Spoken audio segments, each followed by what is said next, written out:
विश्व में भारत की बढ़ती जबरदस्त धाक। डॉक्टर जयशंकर ने रामायण का उदाहरण देकर दिखाई ताकत। भारत की मजबूती का विदेश मंत्री ने तगड़ा परिचय दिया। राममय माहौल के बीच में डॉक्टर जयशंकर ने बड़ा उदाहरण दे दिया।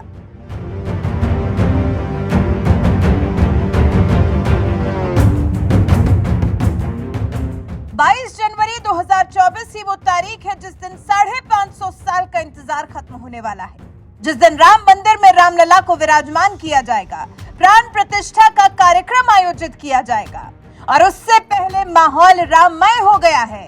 हर तरफ सिर्फ राम नाम का ही गुणगान किया जा रहा है। हालांकि राम नाम को लेकर कई आपत्तिजनक बातें भी कही जा रही हैं। राम का नाम लेकर अभद्र भाषा का भी इस्तेमाल किया जा रहा है, लेकिन जिन राम भक्तों ने सैकड़ों सालों तक इस भव्य राम मंदिर निर्माण का इंतजार किया है, उनके लिए तो ये बहुत बड़ा पल साबित होने वाला है। ऐसे माहौल में विदेश मंत्री डॉक्टर एस जयशंकर ने रामायण का उदाहरण देकर दुनिया में भारत की ताकत को समझाया है। दुनिया में भारत की बढ़ती धाक का रामायण के जरिए विदेश मंत्री ने उदाहरण पेश किया है। राष्ट्रीय स्वयंसेवक संघ के एक अनुसांगिक संगठन भारतीय विचार केंद्रम की तरफ से आयोजित तीसरे पी परमेश्वरन मेमोरियल लेक्चर को विदेश मंत्री ने संबोधित किया और उन्होंने कहा, जैसे रामायण में भगवान राम और लक्ष्मण की जोड़ी थी, वैसे ही हर देश को अपने आसपास मजबूत दोस्ती की जरूरत है। विदेश मंत्री ने फिर यह भी कहा, तेजी के साथ विकसित हो रहे भारत को वैश्विक स्तर पर बड़ी भूमिका निभाने के लिए तैयार होना चाहिए। हालांकि फिर उन्होंने ये भी कहा, हमें हमारा इतिहास नहीं भूलना चाहिए, हमारी सभ्यता नहीं भूलनी चाहिए, क्योंकि यही चीजें हमें बाकी दुनिया से अलग करती हैं। भारत के आसपास के पड़ोसियों की सुरक्षा का भी जिक्र विदेश मंत्री डॉक्टर एस जयशंकर ने किया और कहा, मौजूदा समय में भारत की बदलती वैश्विक स्थिति महत्वपूर्ण है। इसकी वजह है कि आज भारत के पड़ोसी मुल्क अधिक सुरक्षित महसूस करते हैं और भारत के प्रति उनका विश्वास और सम्मान बढ़ा है। फिर वैश्विक महामारी का उदाहरण देते हुए विदेश मंत्री ने कहा कि उस समय भी दुनिया ने भारत के प्रति इसी विश्वास को देखा। फिर वहीं परशुराम ने जिस तरह से भगवान राम की परीक्षा ली थी, इसका भी जिक्र विदेश मंत्री ने किया। कहा कि सभी देशों को अपने पड़ोसी मुल्कों की उसी तरह से परीक्षा लेनी चाहिए जैसे परशुराम ने भगवान राम की ली थी। जब देशों का विकास होता है, उनके साथ ठीक ऐसा ही होता है। हमारे खुद के देश को ही लीजिए, मजबूत अर्थव्यवस्था होने की वजह से हमने एक कड़ी परीक्षा पास कर ली। परमाणु परीक्षण कर हमने दूसरी परीक्षा पास की।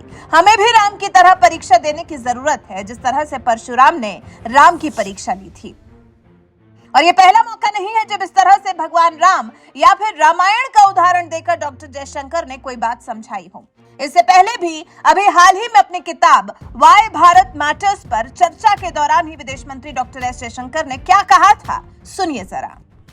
That if you look today at diplomats, that there are great diplomats in Ramayana. Now everybody knows about Hanuman, but there was another monkey prince called Angad, or his mother Tara.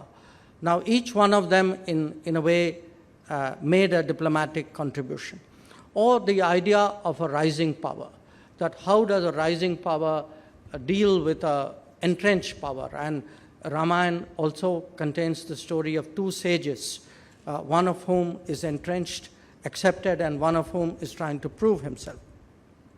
Or the idea of allies, of reliability. And in India, we actually use a twin term. We say Ram Lakshman, that's his sibling,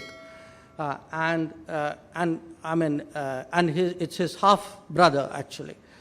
And the idea that two brothers who are so close. So my point is that every Ram requires a Lakshman. That countries are better served if you have reliable friends and allies who can temper you down when you need to be, who can strengthen you when you are down. The importance of alliance. तो कुछ ऐसा तरीका अपनाया है विदेश मंत्री doctor S Jaishankar ने दुनिया को समझाने का, दुनिया को बताने का कि हम लोगों का आपस का साथ कितना जरूरी है। रामायण में जिस तरह से राम और लक्ष्मण जुड़े हुए थे, वैसे ही हमारे आसपास का हमसे जुड़े रहना कितना महत्वपूर्ण है। जैसे राम और लक्ष्मण साथ थे, जो एक दूसरे की कमजोरियों में मजबूती देने का काम करते थे और कहीं गलत होने पर एक दूसरे को भटकने से रोकते भी थे। क्योंकि बात यहाँ रिश्ता तोड़ने की नहीं है, बल्कि हर हाल में एक स्वस्थ रिश्ता बनाए रखने की है। वैसे रामायण का उदाहरण देकर जिस तरह से अन्य देशों के साथ रिश्ते की सार्थकता को विदेश मंत्री डॉक्टर एस जयशंकर ने समझाया है, इस बारे में आपका क्या कहना है? कमेंट कर हमें जरूर बताएं। साथ ही हमारे चैनल को सब्सक्राइब कर बेल आइकन दबाना बिल्कुल न भूलें।